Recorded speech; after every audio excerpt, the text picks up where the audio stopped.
Hari itu malam tahun baru dan turun salju. Rumah keluarga Stolbaum dihias indah dengan ornamen warna-warni berkilauan dan pohon Natal besar berhias lampu kelap-kelip.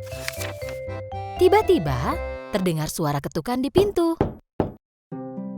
Clara, anak bungsu di keluarga itu, pergi membuka pintu dengan girang. Paman Drosselmeyer masuk dengan membawa banyak hadiah. Clara sangat senang melihat paman favoritnya datang membawa hadiah. Clara tidak sabar menunggu hingga tengah malam.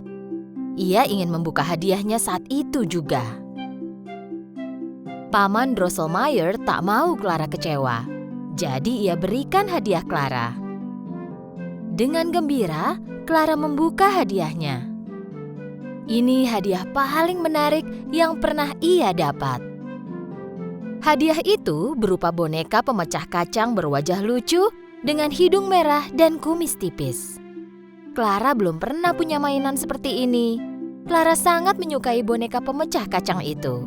Ia mulai memainkannya dan bahkan menari. Tapi kakak Clara yang nakal, Fritz, tidak suka hadiah yang ia dapat dan melemparkannya. Ia lebih menyukai boneka pemecah kacangnya Clara. Jadi Fritz coba merebutnya dari Clara. Aku mau yang ini. Tidak, Fritz, ini milikku. Akhirnya Fritz berhasil merebut boneka itu dari tangan Clara dan pergi ke lantai atas. Hei Fritz, cepat kembalikan mainanku. Kau main saja dengan mainanmu sendiri. Aku tak suka mainan itu. Ini harusnya untukku. Fritz, jangan begitu. Kembalikan boneka pemecah kacangku. Ini, ambillah. Saat Clara mendekat untuk mengambil bonekanya, ia melihat tangan bonekanya patah dan tergeletak di lantai. Clara sangat sedih dan mulai menangis.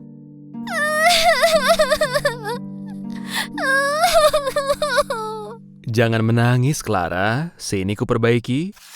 Saat itu sudah lewat tengah malam. Pesta malam tahun baru pun berakhir dan seperti anak lainnya, Clara kelelahan dan pergi tidur. Tapi ia tak bisa berhenti memikirkan boneka pemecah kacangnya. Kuharap paman bisa memperbaikinya. Dengan sangat penasaran, Clara melompat dari tempat tidur.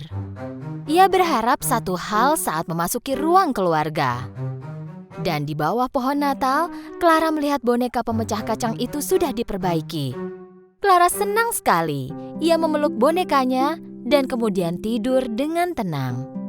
Baru saja Clara tidur, ia mendengar suara yang lucu. Dan perlahan Clara membuka matanya. Clara pikir ia bermimpi lalu tidur lagi. Clara tidak sadar bahwa saat itulah ia memulai perjalanan ke negeri antah berantah. Suara-suara itu terdengar lagi. Suara itu seperti suara tikus. Clara membuka matanya sekali lagi. Perabotan di rumahnya terlihat sangat besar sekarang. Pohon Natal yang di sampingnya berubah menjadi pohon raksasa. Clara akhirnya terbangun. Tepat saat itu, ia melihat bahwa bukan benda-benda itu yang membesar, tapi ialah yang mengecil. Kemudian, Clara melihat Raja Tikus dan tentaranya datang mendekatinya. Clara sangat takut dan ingin melarikan diri, tapi tikus-tikus raksasa itu menghentikannya. Mereka mengelilingi Clara dan perlahan semakin mendekatinya. Saat itu, boneka pemecah kacang pun ikut hidup. Kenapa kau berdiri di sini, Clara? Kita bisa memanjat pohon dan melarikan diri. Clara dan boneka pemecah kacang berhasil memanjat pohon lalu melompat ke lantai atas. Kita mau lari kemana? Ini kan rumahmu. Kau pasti tahu tempat bersembunyi dari tikus. Akan kucari bantuan. Ketika Clara berlari, boneka pemecah kacang pun pergi dan menghilang. Tikus-tikus menyebar ke berbagai penjuru mencari Clara. Boneka pemecah kacang telah mendekati toko mainan. Dia melihat ada banyak prajurit timah duduk di jendela. Dia mengambil batu dan memecahkan kaca jendela. Hei, kenapa kalian hanya berdiri? Lari! Temanku Clara dalam kesulitan. Raja Tikus dan tentaranya akan menangkapnya. Tiba-tiba, prajurit timah itu hidup. Mereka melompati jendela dan mengikuti boneka pemecah kacang. Setelah boneka pemecah kacang tiba di rumah, suasananya seperti perang. Tikus-tikus membuat rumah menjadi berantakan. Boneka pemecah kacang dan prajurit timah menghunus pedang mereka dan mulai melawan Raja Tikus dan tentaranya. Sayangnya, jumlah tikus lebih banyak daripada prajurit timah. Sebagian besar prajurit timah terluka. Boneka pemecah kacang sendiri terluka di beberapa tempat. Clara keluar dari tempat persembunyiannya. Ia harus melakukan sesuatu. Tapi sekarang ia bertubuh kecil, takkan mungkin bisa menolong. Raja Tikus mendekati boneka pemecah kacang dan menghunuskan pedangnya ke wajah boneka itu. Dengan sangat panik, Clara berteriak dan melemparkan sepatunya ke Raja Tikus. "Iu, kena kau tikus kotor!" Sepatu itu melayang dan mengenai kepala Raja Tikus. Raja Tikus pingsan dan jatuh terjerembab. Melihat rajanya jatuh, para tikus menyerah dan sadar bahwa mereka sudah kalah. Jadi mereka membawa rajanya dari ruang keluarga dan pergi. Clara berlari ke arah boneka pemecah kacang yang berbaring tak sadarkan diri.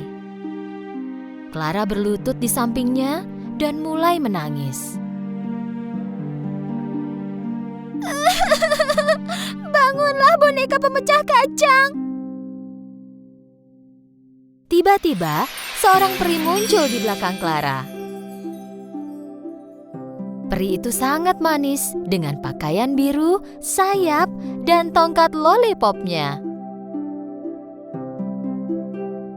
Sang peri tersentuh melihat Clara menangis, jadi ia pun menggunakan sihirnya. Saat itu juga, boneka pemecah kacang berubah menjadi pangeran tampan. Dengan kagum dan bahagia, Clara memandangi pangeran itu. Pangeran tampan mengulurkan tangannya dan mereka mulai menari. Ini adalah tarian ajaib. Clara melihat dirinya mulai melayang di udara. Dan di antara debu-debu peri itu muncullah peri permen. Kali ini ada peri lain di sampingnya. Peri-peri itu menerbangkan Clara dan pangeran ke negeri permen. Pohon yang terbuat dari permen, bunga dari permen jeli, kupu-kupu pink, apel toffee berwarna emas. Tempat itu sungguh mengagumkan. Clara mulai menceritakan semua hal yang dialaminya. "Aku tahu semua yang terjadi. Jangan khawatir, Clara, kau aman bersama kami." Kemudian terdengar suara flute yang menenangkan melingkupi seluruh ruangan. Lalu para peri dan bunga warna-warni mulai menari. Pangeran dan Clara pun ikut menari. Di sekelilingnya terlihat pohon, lollipop, dan permen warna-warni sedang menari. Clara dan pangeran tiba-tiba sadar kalau mereka di atas panggung. Setelah suara flute yang unik itu berakhir, Clara melihat sekeliling. Ia ada di atas panggung. Penonton di hadapannya bertepuk tangan. Clara membungkuk hormat kepada penonton. Clara menutup matanya dengan bahagia. "Clara! Clara!" Saat Clara mendengar suara ibunya, ia pun membuka mata. Clara mengucek matanya dan melihat berkeliling. Kemudian ia melihat boneka pemecah kacang ada di pangkuannya. Ibu Clara melihat anaknya dengan tatapan heran. Ia tidak tahu kalau Clara juga kebingungan. "Sayang, kau tidur di sini semalaman." "Ibu, aku, tapi semuanya terlihat seperti nyata." Dengan harapan ia akan kembali ke mimpinya, Clara menutup matanya lagi.